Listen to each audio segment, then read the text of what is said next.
Alright, as we all know, fire safety is something that's paramount, especially in the dormitories.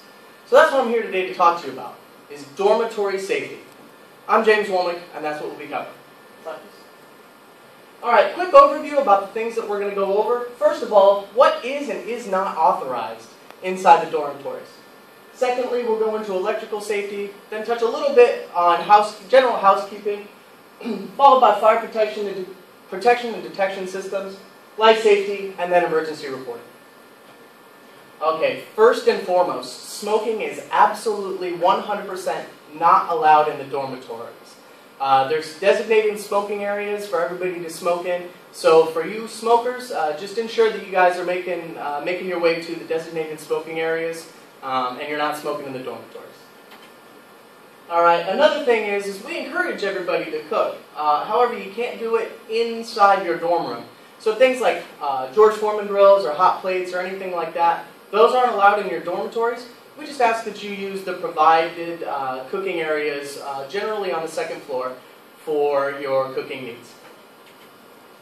Alright, candles are only authorized during prolonged periods of power outages. So during like typhoons or anything like that, that's when you guys are going to be able to use candles. One thing though is Sensies. Sensies are allowed in your room. For those of you who don't know what Sensies are, those are the little things that have a light in them and burn the wax and make your room smell good. It also gives you light. So those things we do authorize you to use during typhoons, or actually during any time, but candles again are not allowed to be used unless it's prolonged periods of power outage. Alright, space heaters. Not sure why you would need one here on Okinawa, but they are authorized in your room. The one thing with space heaters, though, is we require that they're UL listed and they have a tip proof. Generally, the things that are sold in the BX will be under Ryder Laboratory listed, and they'll be tip proof. And what happens with that is if it were to fall over, it automatically shuts off. So those are the things that we're looking for during our walkthroughs with the space heaters. Also, with the space heaters, just maintain 36 inches of clearance around them of combustibles. Make sure there's nothing that can burn up. Another thing we're looking for is piggybacking and daisy chaining. For those of you who don't know what that is, and what that is the plugging in of surge protectors to one another. So having a surge protector plugged into a surge protector, plugged into a surge protector. We're not saying you can't use surge protectors, but what we do require is that that surge protector is plugged directly into the wall and you're not overloading the surge protector. Things that can happen, obviously, it's going to start an electrical fire in your room. So, alright, maintain good housekeeping. One thing that we look for when we come in and we do our drills is we look for good housekeeping. Possible things that could happen if you're not maintaining good housekeeping is not only injury to yourself, but also injury to responding crews. Also, spontaneous combustion, and it's easy for fire to spread if you have a good heavy fire load in your facility or in your dormitory. Alright, do not tamper with the sprinklers, the alarms, the notification systems, anything in there. That's punishable under the UCMJ. But those are there to help save your life and help notify the occupants of the dorms that there's something going on. So please, please, please, absolutely do not tamper with those. Alright, fire extinguisher safety. First of all, know where your fire extinguishers are, and then know how to use it.